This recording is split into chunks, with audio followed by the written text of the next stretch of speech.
నమస్తే రమగారు. నమస్తే జయ. రమగారు, ఏదన్నా ఆపదొచ్చింది, ఏదో ఒక సమస్య వచ్చింది. మొట్టమొదట మనం చేసే పని ఏంటంటే ఒక మొక్కేసుకుంటాం మన ఇష్ట దైవానికి. అమ్మా, నీకు నేను ఇది చేస్తాను, నన్ను ఇక్కడ గట్టెక్కించు, లేదా స్వామి, ఎవరి ఇష్టం ప్రకారం వాళ్ళు మొక్కుకుంటాం. కానీ ఆ సమస్య నుంచి ఆ గట్టెక్కేస్తాం కదా, ముందుకెళ్ళిపోతుంది, సమస్య తీరిపోతుంది. ముందనుకున్న మాట మర్చిపోతాం రమ్మగారు.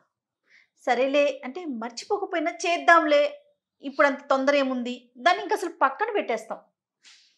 అలా మొక్కులు తీర్చుకోకపోతే, లేకుంటే కొంత ఆలస్యం చేస్తే ఏమైనా ఇబ్బందులు ఉంటాయి అంటారా? మనం అందరం సత్యనారాయణ వ్రతాలు చేసుకుంటాం. అవును. సత్యనారాయణ వ్రత కథ ఇదే కదా. ఓ మొక్కటం, దాన్ని తీర్చపోవటం, ఆ తర్వాత చేద్దాం, ఇప్పుడు చేద్దాం, అప్పుడు చేద్దాం, డబ్బులు వచ్చాక చేద్దాం, లేకపోతే పని తీరాక చేద్దాం, ఏదో పిల్ల పెళ్ళప్పుడు చేద్దాం. పిల్ల పెళ్ళిలో మర్చిపోయారు, పెళ్ళైన తర్వాత మర్చిపోయారు. మర్చిపోతే ఏం జరుగుతుందో ఆ కథలో చెప్తారు. ఇలా జరుగుతుందా, దేవుడు ఇట్లా పగ తీర్చుకుంటాడా అని ప్రశ్నలు వేయకూడదు. నువ్వు ప్రధానంగా నీకు మాట మీద నిలబడే గుణమేది? నువ్వు దేవుడికి ఇచ్చిన మాటే నిలబెట్టవు, ఇక మనుషులు లెక్క ఉంటారు నీకు. నందే అంతే కదా.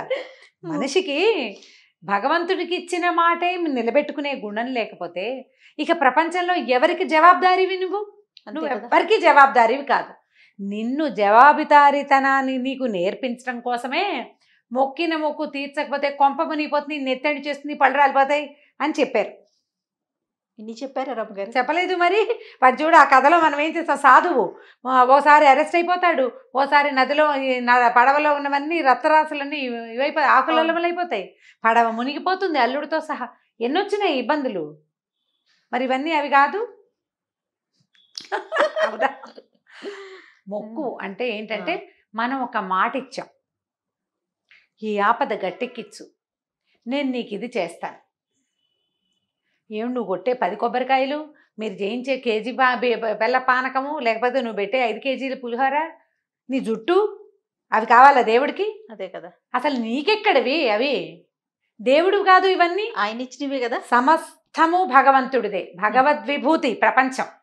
ఆయన యొక్క శక్తే నీ మెళ్ళో నగ, నీ నెత్తి మీద ఉన్న జుట్టు, నీ వేలుకున్న ఉంగరం, నీ బతుకు, నీ ప్రాణం భగవంతుడు ఇచ్చింది. ఇక్కడ ఏది నాది కాదే, ఏది నాది కాదు. శరీరం నేను అని భావించేది కూడా మనది కాదు. అది ఏ క్షణాన మనది కాకుండా పోతుందో మనకి తెలీదు. అంతే, ఈ క్షణమే మనది. ఆ మనది అంటే నువ్వు చేసుకున్న మంచి ఏదైనా ఉందా, నువ్వు నిలబెట్టుకున్న మాట ఏదైనా ఉందా, నువ్వు చేసిన పూజ, నువ్వు చేసిన దానం, నువ్వు నిలబెట్టుకున్న మాట, నీ సత్ప్రవర్తన, అవి నీవి.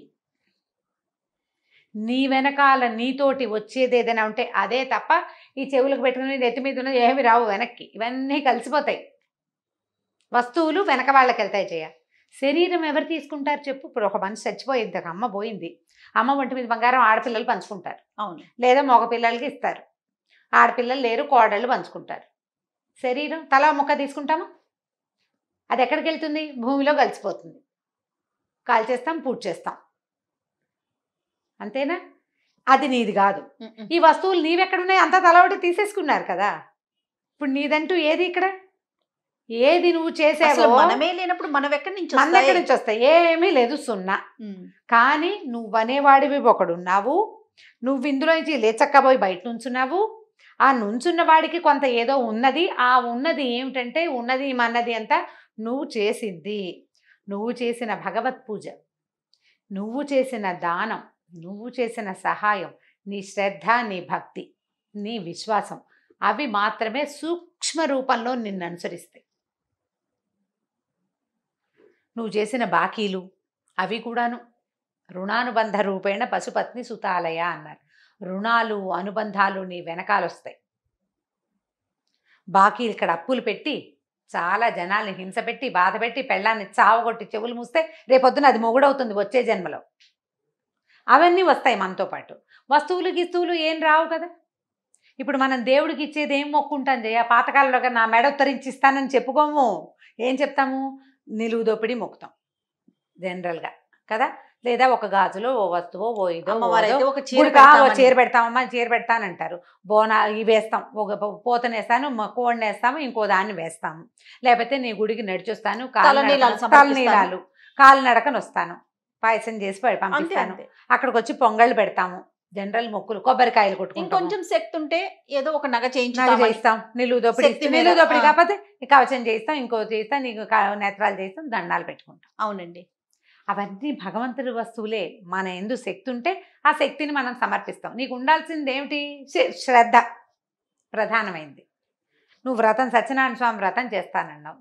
వ్రతానికి ప్రధానంగా కావాల్సింది ఏమిటి? కొబ్బరికాయలును, పప్పు, బెల్లము, గోధుమ రవ్వ కాదు, మతి, శ్రద్ధ ఉండాలి దాని మీద. భగవంతునికి ఒక మాట చెప్పాం, ఒకటి ఘోషణగా అనుకున్నాం, ఆయనకి మాట ఇచ్చావు, ఆయన విన్నాడంటే ఇక్కడ లేడు లోపల, విన్నాడు, ఆయనకి తెలుసు. నీ శ్రద్ధాలోపాన్ని సహించడు భగవంతుడు, పూజ లోపాన్ని కాదు. నువ్వు పూజ చేయకపోయినా పర్వాలా, మట్టితో శివలింగాన్ని చేసి పూజ చేసిన వాడికి కూడా కైవల్యం ప్రసాదించాడు భగవంతుడు. మనం ఆ కథలన్నీ వింటాం. అవును.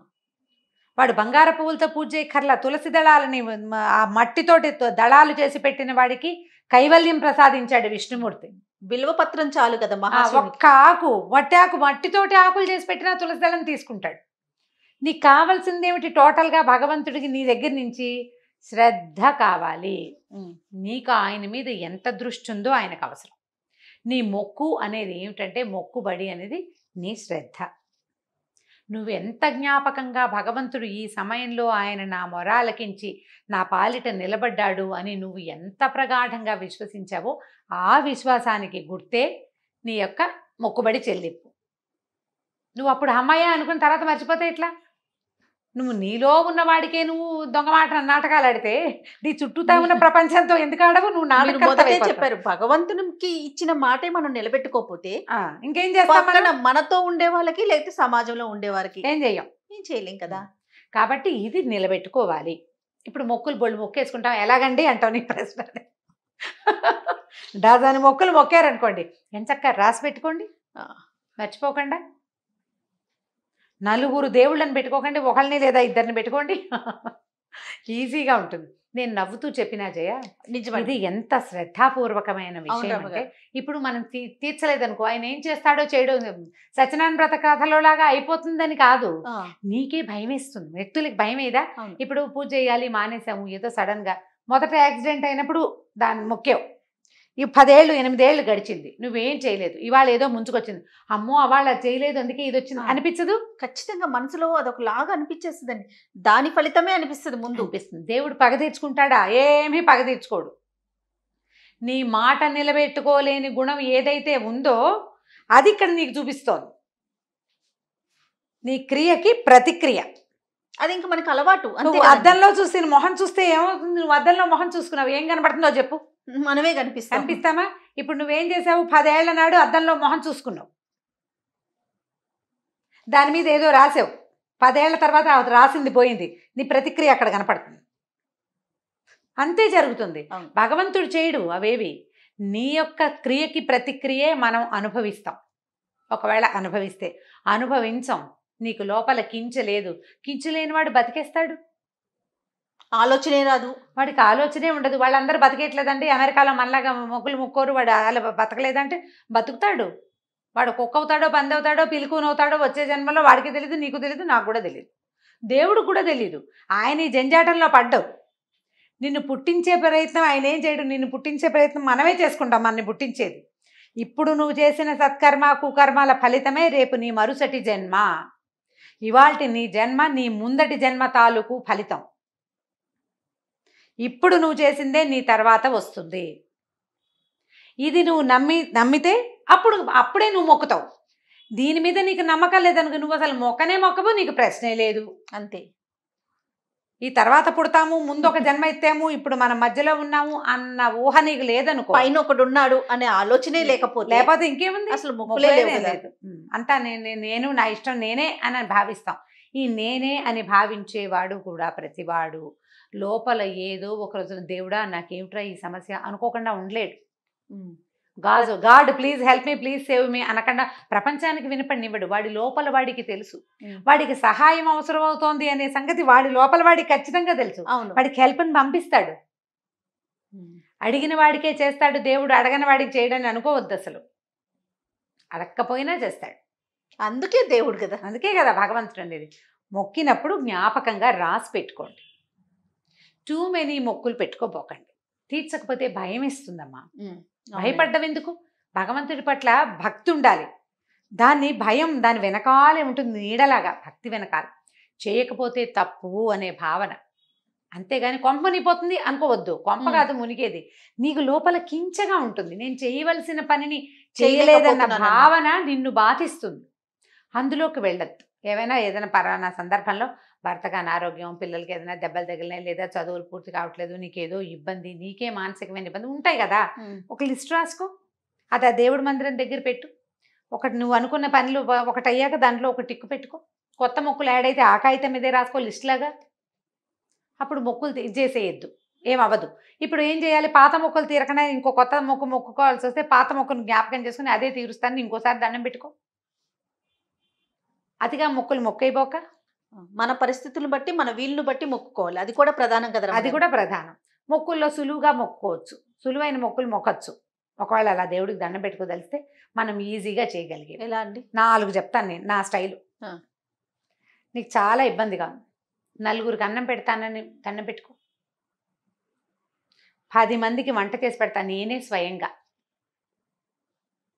నేను కష్టపడింది, నేను స్వయంగా కష్టపడిన 10 రూపాయలు ఎవరికైనా దానం చేస్తాను. మా ఆయన జేబులో నుంచి కాదు, అందుకే నేను అని చెప్తాను. అక్కడి నుంచి ఇప్పుడు కొంతకాలం పాటు దేవుడి కోసం ఫలానా వస్తువు తినను, అన్నం మానేస్తానని మొక్కోకనమ్మ, మీ పుణ్యం ఉంటుంది. ఏదో ఓ కూర, ఓ పండు, ఓ పదార్థం, అది మీ ఫేవరెట్ది అనుకోండి. అప్పుడు దేవుడి కోసం మొక్కుకున్న శ్రద్ధ ఉంటుంది. శనివారాలు రాత్రిపూట అన్నం తినకపోవటం చేస్తాం కదా, అట్లా ఇలాంటి వాటికి వెళ్ళండి. మనం చేయగలిగినవి సులువుగా 11 రోజులు రోజు దేవాలయానికి వస్తానని మొక్కు, నడిచెళ్ళు. 2 కిలోమీటర్ల దూరంలో ఉంది, నడిచొస్తా. ఆరోగ్యానికి ఆరోగ్యం, శ్రద్ధకి శ్రద్ధ, భక్తికి భక్తి, మొక్కుకి మొక్కు, అన్నీ కుదిరినాయి కదా. అలాంటివి పెట్టుకోండి. రోజు బాబాగారి దేవాలయానికి హారతి వేళకు అందుకుంటాను. నువ్వు దానికోసం కుదుర్చుకోవాలి. అక్కడే నీ శ్రద్ధ భగవంతుడు గమనిస్తాడు. యూనివర్స్ గమనిస్తుంది, చుట్టూతా ఉన్న ప్రపంచము గమనిస్తుంది నీ శ్రద్ధని. నీ శ్రద్ధకి తగిన ఫలితం తప్పకుండా నీకు యూనివర్స్ ఇస్తుంది. ప్రధానంగా చేయవలసింది అది.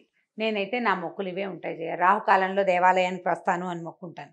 ఖచ్చితంగా ఏదో కొంచెం పదార్థం చేసి పట్టుకెళ్తే. ఇప్పుడు ఈ కోవిడ్ నేపథ్యంలో 2 సంవత్సరాల నుంచి గుళ్ళు లేవు, గోపురాలు వెళ్ళలేదు కదా. అంతకుముందు అయితే శుక్రవారం రాహుకాలానికి ఇంత చిటిగారెలు, ఒక డబ్బా గ్లాస్ బియ్యం పోయటం, గ్లాస్ పప్పు పోసుకోవటం, కాసిన గారెలు చేసి అమ్మవారికి నైవేద్యానికి గుళ్ళోనే ప్రసాదం అయ్యటం, 4 గంటే 4 చిటిగారెలు ఇంటికి తెచ్చి పిల్లలకి పెట్టడం, అంతే. ప్రతి శుక్రవారము వెళ్ళేదాన్ని అట్లా. నేను ప్రతి గురువారము ఆ సమయానికి వెళ్ళాలి. అది పెట్టుకోండి. మీ సమయ పాలన ఇది అన్ని ఆలోచించుకొని మొక్కుకోవాలి. ప్లాన్ చేసుకుని దండం పెట్టుకోండి. అంటే ఆ క్షణంలో ఏదో తోస్తుందంటే అట్లా ప్లాన్డ్గా ఎలా పెట్టుకుంటాము అంటే, ఇప్పుడు ఆపత్కాలంలో మొక్కే మొక్కులు వేరు, భయంలో మొక్కేస్తాం. అలా కాకుండా సాధారణ నిదానంగా దేవుడికి దండం పెట్టుకునేటప్పుడు ఇట్లా చెప్పుకోవచ్చు. ఇది నా పద్ధతి, ఇది చేయమని చెప్పట్లేదు, ఇలా పెట్టుకోండి. ఇందులో మన శక్తియుక్తులు, సమయము, డబ్బు, మన దగ్గర మన ఆర్థిక పరిస్థితి, మనకి ఇతరత్ర సహాయపడే అవకాశాలు జనాలు ఉన్నాయా లేదా, అవి ఆలోచించుకుని ప్లాన్ చేసుకోండి. శక్తికి మించిన మొక్కులు మొక్కేసి అవి తీర్చకపోతే దేవుడు నెత్తని చేస్తాడని భయపడుతూ భక్తిగా ఉండకండి. భక్తిగా ఉండలేనేమోనని భయపడండి, అంతేగాని ఈ భయం కాదు మనకు ఉండవలసింది. ఈ జాగ్రత్త. రమ్మగారు, అమ్మో పలానా రోజు నేను మొక్కుకున్నాను, తీర్చలేకపోతున్నాను, ఏమవుతుందో అనే ఒక భయం కనిపిస్తూ ఉంటుందండి. మీరు అన్నట్లు వేల్పుల మొక్కులు 1000 ఏళ్ళు అంటారు జయ. ఇలవేల్పుల మొక్కులండి. వేల్పు అంటే దేవుడు, దేవతల మొక్కులు 1000 ఏళ్ళు. ఈ సంవత్సరం తీర్చకపోతే వచ్చే సంవత్సరం తీరుతానని చెప్పుకో. ఈ ఏడాది రాలేపోయాం తిరుపతి, వచ్చే సంవత్సరం వస్తా. ఈ ఏడాది అక్కడెక్కడికో వస్తానన్నా, చేయలేకపోయా, వచ్చే సంవత్సరం చేస్తా. ఈ మొక్కులు ఎవరికైనా చదువుకి సహాయం చేస్తాను, ఓ పిల్లకి పెళ్ళికి సహాయం చేస్తాను, ఓ పిల్లవాడికి ఉపనయనం చేసుకోవడానికి సహాయం చేస్తాను, ఏదైనా హాస్టల్లో ఉన్న పిల్లాడికి ఏదైనా కొద్ది రోజులు నేను చేస్తాను. ఇదివరకు వారాలు పెట్టేవాళ్ళు, వారాల అబ్బాయిలు వస్తుండేవాళ్ళు ఇళ్ళకి. ఆ కాలం కాదు ఇది. ఇట్లా పిల్లల చదువులకి సహాయం చేయటం, అలాంటివి పెట్టుకోండి. మన పిల్లాడికి ప్రాబ్లం, వాడు ఎక్కడో ఫారెన్లో ఉన్నాడు, సరిగ్గా సెటిల్ అవ్వలా, ఏదో ఇబ్బంది అవుతుంది, ఓ భగవంతుడా ఇంకో పిల్లాడికి చదువుకునే అవకాశం ఇస్తాను, నా పిల్లాడిని సరిగ్గా సెటిల్ చేయి. నువ్వు దీనికి గుళ్ళో డబ్బులు కట్టేసి అక్కడెక్కడికో వెళ్ళిపోయి ఇక్కడెక్కడ ఎందుకు చేస్తావు? ఇంకొక పిల్లవాడికి ఒక జ్యోతిని చూపించు, ఆ జ్యోతి నీ పిల్లవాడికి కనపడుతుంది. ఆడపిల్లలు పెళ్ళిళ్ళు అవ్వట్లేదు, మీకు మన దగ్గర బాగా డబ్బులు ఉన్నాయి, జాతకాల్లో ఏదో సమస్య, ఎవరైనా పిల్లకి మంగళసూత్రాలు చేయిస్తాను, ఓ కన్యాదాతకి ఏమైనా ఇస్తాను అని దండం పెట్టుకోండి దేవుడికి.